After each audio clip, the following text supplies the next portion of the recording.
You hit her. You hit that girl and ran. The cop's voice was flat, cold, and Micah knew facts no longer mattered. It was 1:07 a.m. in Brooklyn. The air was cold enough to make his breath visible in the flashing red and blue lights. His bike, a black fixie with reflective tape on the wheels, was lying on its side in the street. The food delivery bag was still strapped to his back, full of somebody's cold noodles. His hands were trembling, but not from the temperature. A woman had been hit by a vehicle near 4th Avenue and 27th Street. Witnesses said it was a bike, maybe a scooter. Someone shouted that it was a black dude in dark clothes. That was all the NYPD needed. 1 hour earlier. Micah Reed was used to riding alone at night. He preferred it. There were fewer cars, fewer people, and maybe most importantly, fewer stairs.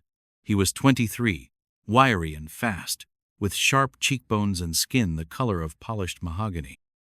He wore all black, cargo pants, jacket, gloves, helmet. His eyes were always scanning.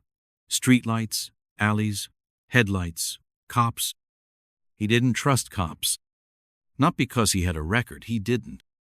But because he'd seen too many of his friends stopped for fitting a description, too many phones slapped out of their hands when they filmed traffic stops, too many people go quiet after a night in holding. He was 2 deliveries away from ending his shift when it happened. The incident. He had just dropped off an order on 25th Street, 3 spring rolls and a curry, and was cutting through an alley toward 27th. His GoPro, mounted on his helmet, recorded everything.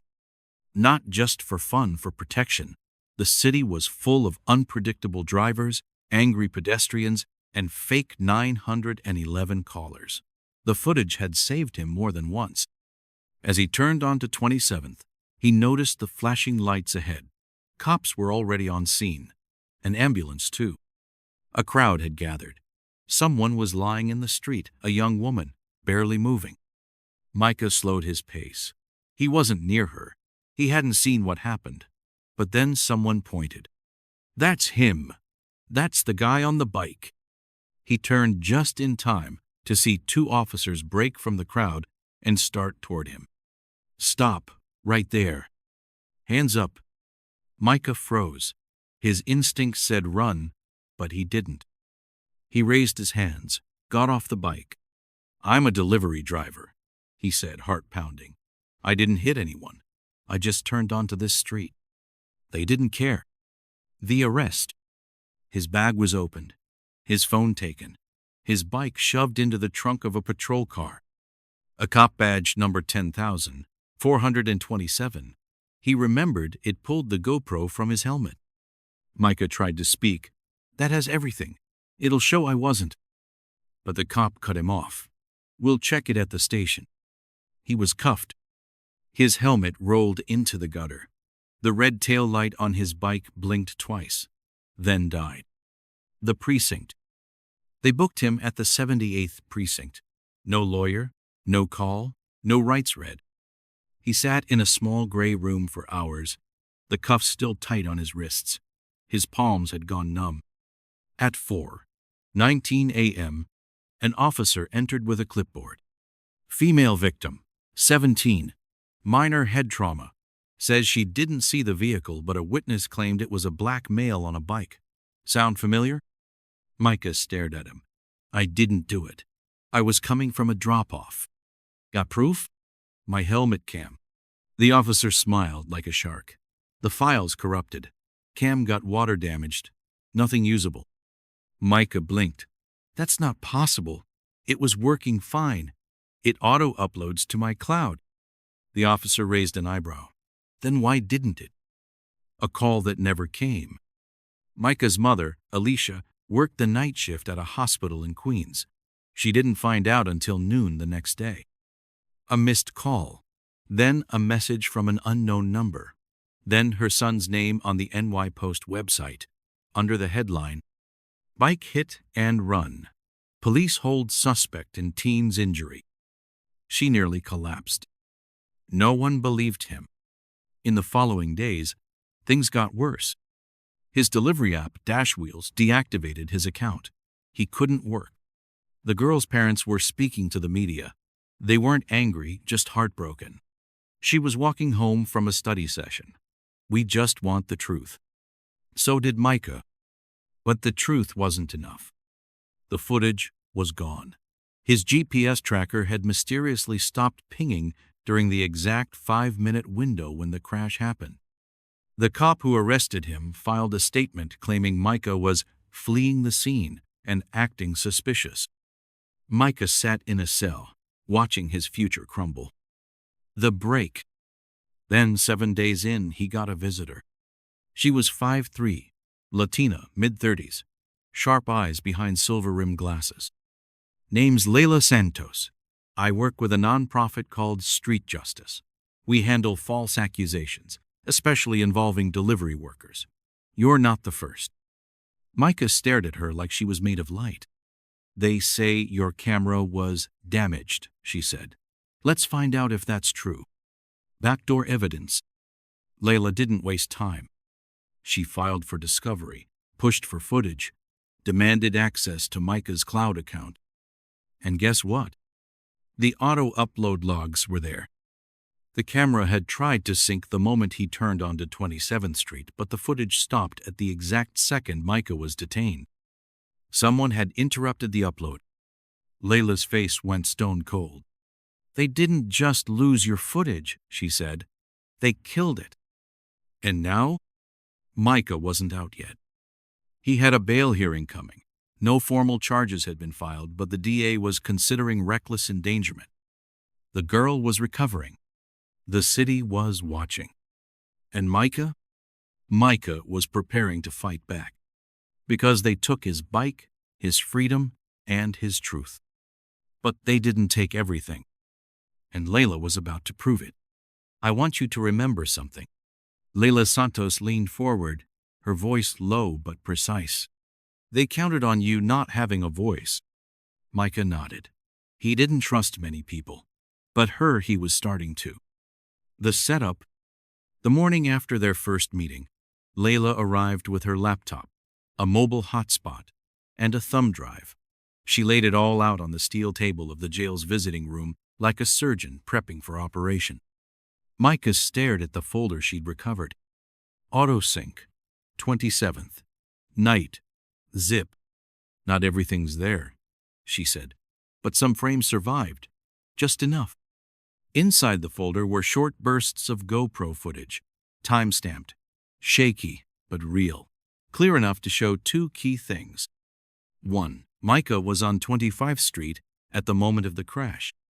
2. He turned onto 27th after the incident, not before. That should be enough, Micah whispered. Layla shook her head. It should, but it won't be, not yet. The defense begins. Layla filed a motion for dismissal with the court within 24 hours. She included cloud data logs, partial video footage, GPS metadata from Micah's fitness app, an affidavit from the customer on 25th Street who confirmed their delivery arrived at 1:02 a.m. This directly contradicted Officer DeLuca's statement, which claimed Micah was spotted fleeing northbound from the accident site around 1:01 a.m.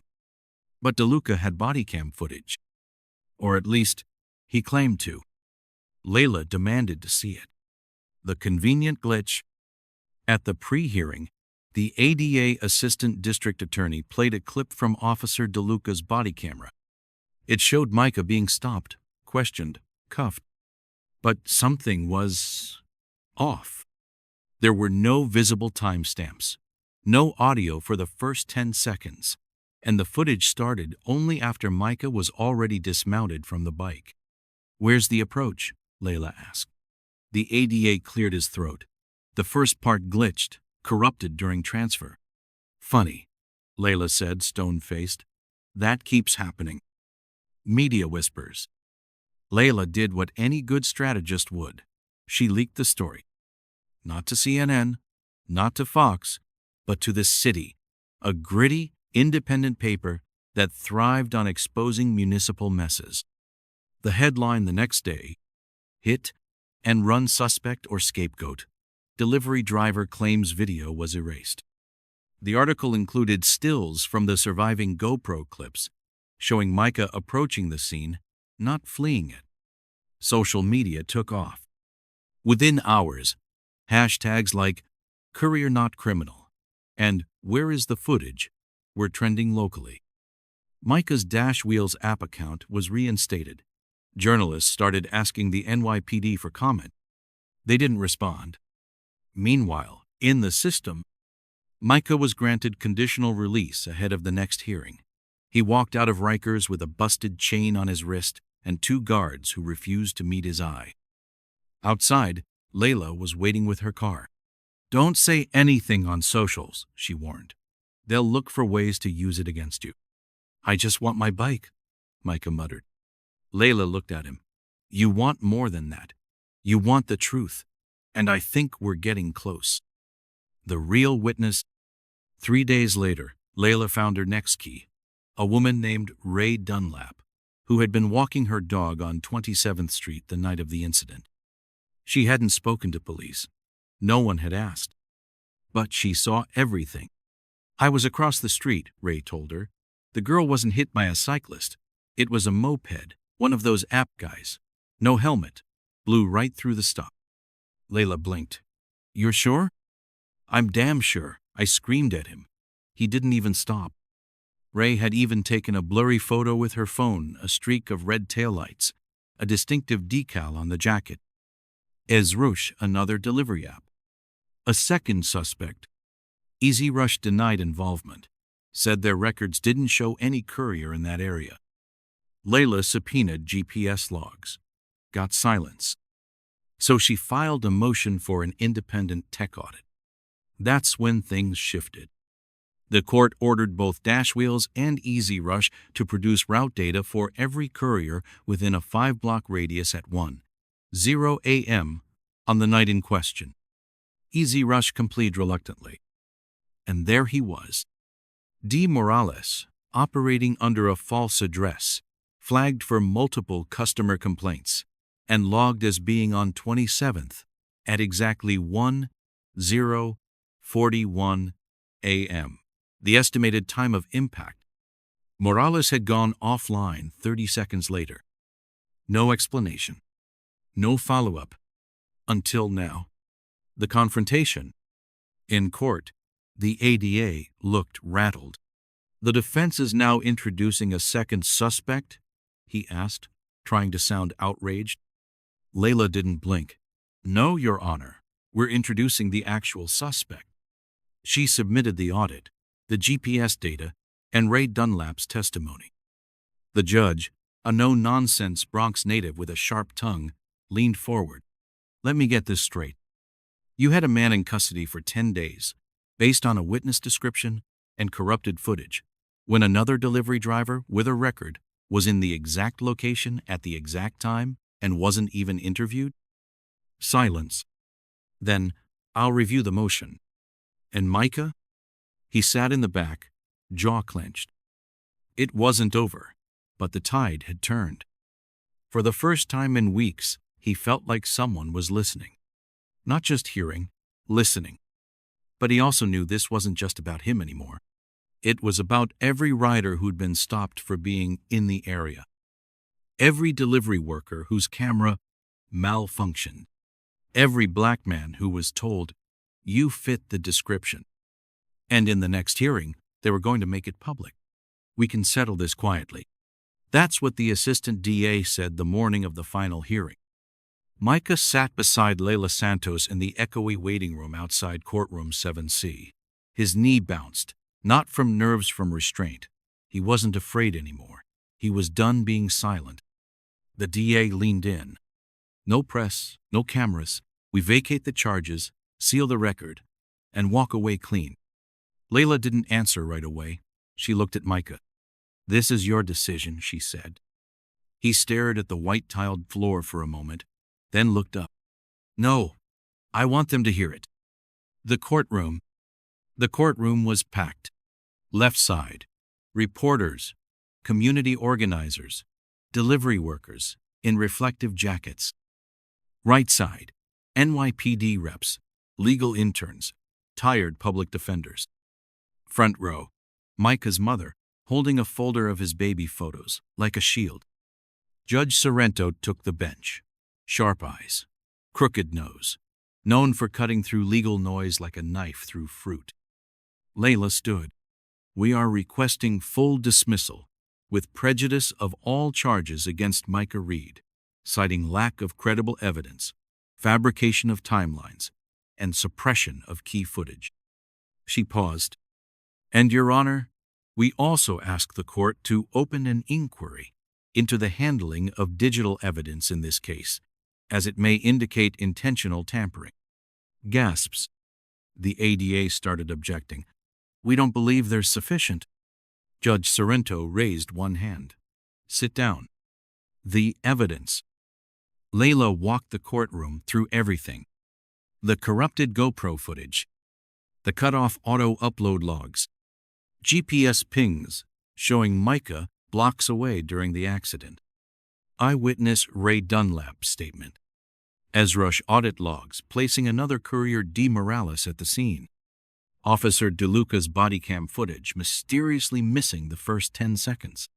Your Honor, she said, Micah Reed wasn't just wrongly accused, he was targeted. And had he not had the foresight to wear a helmet cam, he might be in prison today. Judge Sorrento turned to the ADA. Do you contest any of this? The ADA cleared his throat. No, Your Honor. Then why, the judge said slowly, was this man jailed for 10 days? The dismissal, at 11:43 a.m., the judge signed the order.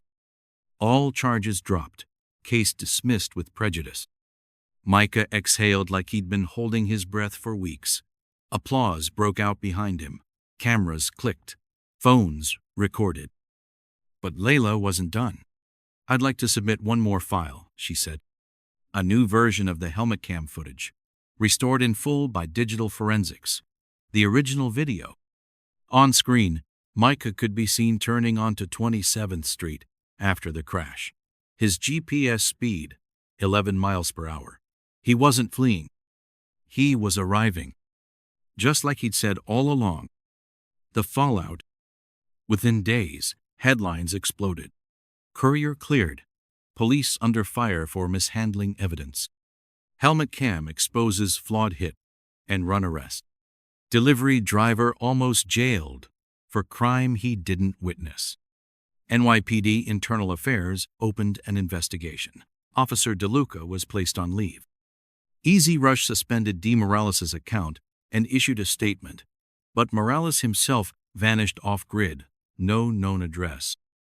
The City Council scheduled a hearing on body cam, integrity, and data rights for gig workers. Micah was invited to speak. He wore a suit that didn't quite fit and shoes that did. He stood before rows of men in ties and women with laptops and said, if I didn't have a camera, if I didn't have Layla, if I didn't have a mom who called every reporter she could find, I'd be another guy who ran. But I didn't run. And I'm not running now. Dash Wheels responded. They offered Micah his job back, a bonus, a driver spotlight on the app. He declined. You didn't believe me when it mattered, he said. Instead, he partnered with Street Justice and helped launch a new initiative. RiderCam, a subsidized program to equip every gig courier with a body cam and automatic cloud sync access they controlled. No more erased footage. No more silent cases. What came after? Micah still rides. Not every day, not at night, not for delivery apps. Sometimes he helps Layla investigate new claims rides with couriers being harassed, films traffic stops, speaks at panels. He doesn't like crowds, still flinches when sirens pass. But he's not invisible anymore. Last frame. The final shot of his restored footage shows him turning the corner onto 27th. He sees the flashing lights, slows down. Then he says, barely audible, "Damn, what happened here?" That one line, that one moment, buried in the file no one wanted to see, It proved everything. He wasn't the story. He just wrote into it. The end.